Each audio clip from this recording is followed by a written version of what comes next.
En 2018, Monsieur le ministre, vous nous proposez de porter les crédits de la mission interministérielle enseignement scolaire à 71,5 milliards d'euros de crédits de paiement. Cela représente 25,6 % du budget de l'État et près de 93 % de ces crédits sont destinés à des dépenses de personnel. Autrement dit, la mission de l'État dans ce domaine ne consiste plus qu'à payer les enseignants qui vont être placés devant les élèves. Ce rôle exclusif est accentué par ce projet de budget qui poursuit le désengagement dans la médecine scolaire, supprime 200 postes dans la filière administrative et menace le financement des manuels scolaires.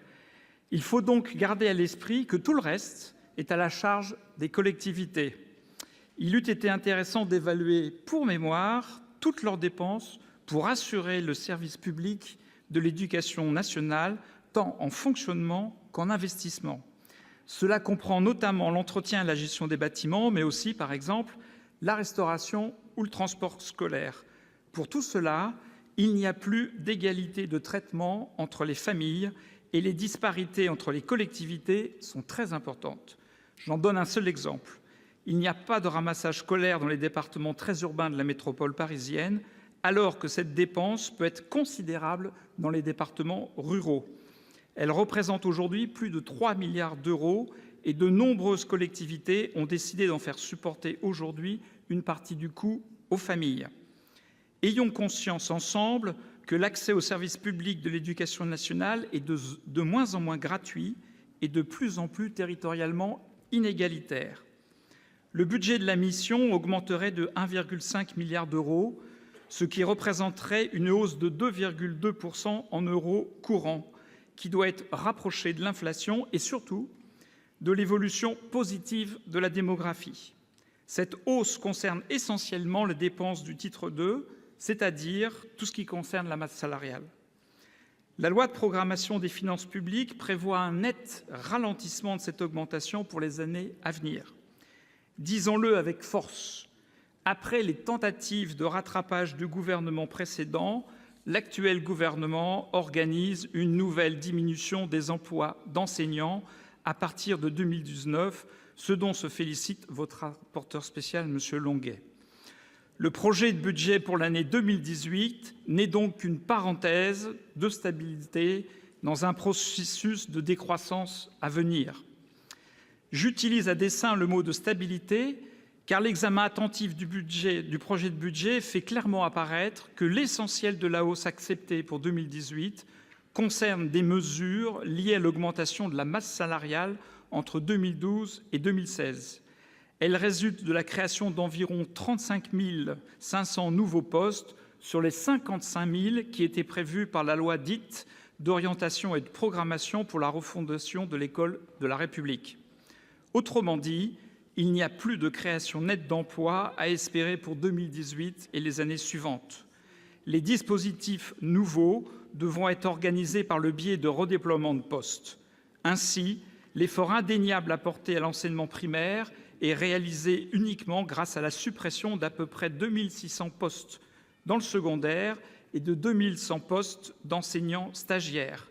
Utilisant un mot employé pour d'autres ministères, il convient donc de reconnaître que le gouvernement a décidé de contenir absolument le format de l'éducation nationale.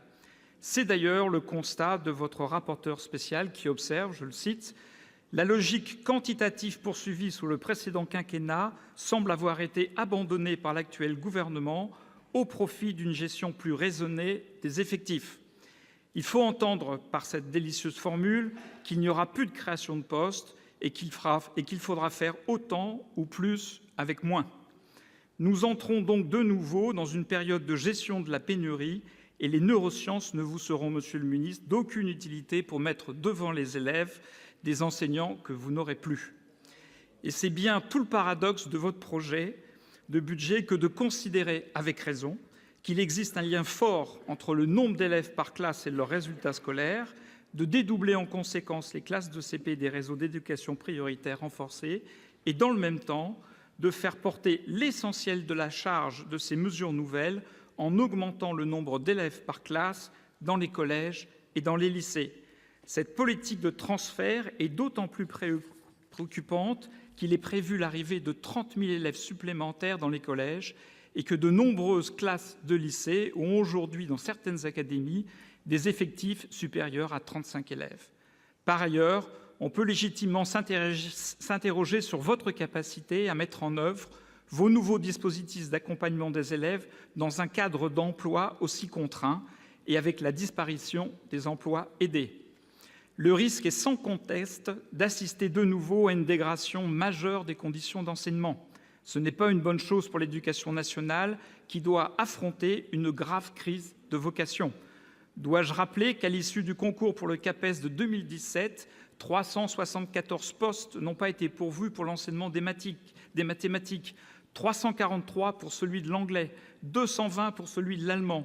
Et je finirai ce triste tableau par les lettres classiques, dont 63% des postes ouverts au concours n'ont pas été occupés. Dans un contexte de fort chômage et de réduction des débouchés pour les diplômés de l'enseignement supérieur, cette désaffection est la conséquence de l'appréciation négative portée par la jeunesse sur le métier d'enseignant et les conditions salariales et matérielles de son exercice. Comme les années précédentes, cette baisse structurelle des emplois statutaires sera compensée par un recours accru aux emplois contractuels qui atteint des proportions alarmantes dans l'éducation nationale et sur lequel la commission des finances a fort opportunément demandé à la Cour des comptes d'enquêter. Oui, madame, j'achève. Vous voulez, monsieur le ministre, une école de la confiance. Je pense au contraire que vous vous satisfaites d'une éducation nationale fonctionnant en mode dégradé.